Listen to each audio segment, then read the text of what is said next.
Selamat datang saudara-saudari. Hari ini kita mau mendengar Yeremia babak 11, iaitu Yeremia dan Perjanjian Tuhan. Mari kita bermula. Tuhan berfirman kepada aku, perhatikanlah syarat-syarat perjanjian yang aku buat dengan umat aku. Beritahulah penduduk Yahuda dan penduduk Yerusalem bahawa aku Tuhan, Allah Israel, pengutuk setiap orang yang tidak mentaati syarat-syarat perjanjian itu. Aku telah membuat perjanjian itu dengan nenek moyang mereka apabila aku memimpin mereka keluar daripada Mesir, negeri yang seperti neraka bagi mereka. Aku menyuruh mereka taat kepada aku dan melakukan segala yang telah aku perintahkan. Aku memberitahu mereka bahawa jika mereka taat kepada aku, mereka akan menjadi umat aku dan aku menjadi Allah mereka. Jika mereka melakukan semuanya, aku akan menepati janji aku kepada nenek moyang mereka bahawa negeri yang subur dan makmur yang sekarang didiami oleh mereka akan aku berikan kepada mereka. Aku menjawab, baiklah Tuhan. Kemudian Tuhan berfirman kepada aku, pergilah ke kota-kota di Yahuda dan ke jalan-jalan di Yerusalem. Isytiharkanlah perkabaran aku kepada orang di sana dan suruh mereka memperhatikan serta mentaati syarat-syarat perjanjian. Ketika aku memimpin nenek moyang mereka keluar dari Mesir, dengan tegas aku memperingatkan mereka supaya taat kepada aku. Sampai hari ini pun aku masih memperingatkan umat aku tentang hal itu. Tetapi mereka tidak mahu mendengar dan tidak mahu taat. Malahan mereka tetap degil dan jahat seperti dahulu. Aku telah memerintahkan mereka mentaati perjanjian, tetapi mereka tidak mahu. Oleh itu, aku menimpa mereka segala hukuman yang disebut dalam perjanjian itu. Kemudian, Tuhan berfirman kepada aku, penduduk Yahuda dan Yerusalem telah berkomplot untuk melawan aku. Mereka telah melakukan dosa yang dilakukan oleh nenek moyang mereka, yang tidak mahu taat kepada aku.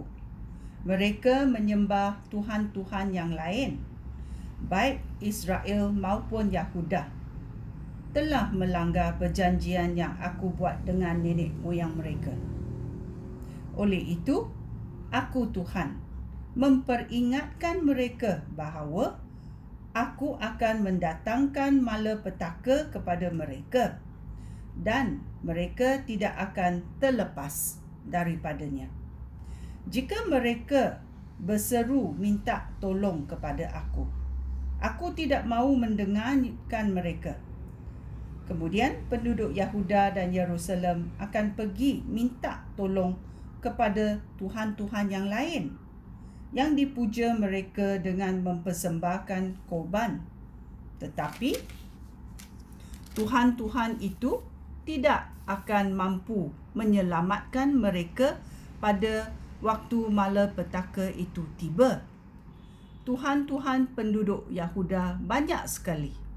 Banyak kota mereka. Penduduk Yerusalem mendirikan mezbah untuk mempersembahkan korban kepada dewa Baal yang menjijikkan itu. Mezbah yang didirikan mereka sebanyak jalan-jalan di Yerusalem. Hai Yeremia, jangan berdoa untuk mereka atau minta tolong kepada aku untuk mereka. Apabila mereka dalam kesusahan dan minta tolong kepada aku tidak akan mendengarkan mereka. Ayat 15. Tuhan berfirman, umat aku yang aku kasihi telah melakukan hal-hal yang jahat. Mereka tidak berhak berada di rumah Tuhan. Mereka menyangka bahawa dengan membuat janji-janji dan dengan mempersembahkan binatang mereka dapat mencegah malapetaka. Adakah dengan perbuatan itu mereka dapat bergembira? Aku pernah menamakan mereka pokok zaitun timbun, penuh dengan buah yang baik. Tetapi sekarang dengan suara gemuruh aku akan membakar daun-daunnya dan akan mematahkan semua rantingnya. Aku Tuhan yang Maha Kuasa telah mendirikan Israel dan Yahuda. Tetapi sekarang aku mengancam untuk mendatangkan malapetaka kepada mereka. Mereka sendiri telah menyebabkan semua itu menimpa mereka sendiri. Kerana mereka telah melakukan kejahatan. Mereka membangkitkan kebukaan aku dengan mempersembahkan korban kepada Baal. Komplot untuk membunuh Yeremia. Ayat 18. Tuhan memberitahu aku tentang komplot musuh-musuh aku terhadap aku. Aku seperti domba tanpa curiga yang dibawa ke tempat perbantahan. Ke tempat perbantaian, aku tidak tahu bahawa akulah yang menjadi sasaran komplot mereka. Mereka berkata, marilah kita tebang pokok itu sementara pokok itu masih subuh. Marilah kita bunuh dia supaya namanya dilupakan orang. Kemudian aku berdoa, ya Tuhan, Tuhan yang Maha Kuasa, Engkau hakim yang adil. Engkau menguji fikiran dan hati orang. Aku menyerahkan perkara aku ke dalam tangan kamu. Oleh itu, biarlah aku menyaksikan pembalasan kamu terhadap perbuatan semua orang itu. Penduduk Anatot ingin supaya aku mati. Mereka berkata, jika engkau terus mengisytiharkan perkabaran Tuhan, kami akan membunuh engkau. Oleh itu, Tuhan yang Maha Kuasa berfirman, aku akan menghukum mereka. Pemuda mereka akan terbunuh dalam peperangan dan anak-anak mereka akan mati kebuluran.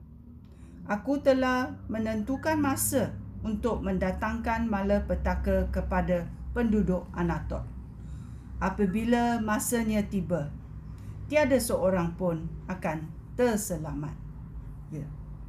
Muslihat-muslihat jahat yang ditujukan kepada nabi-nabi Tuhan ada akibatnya.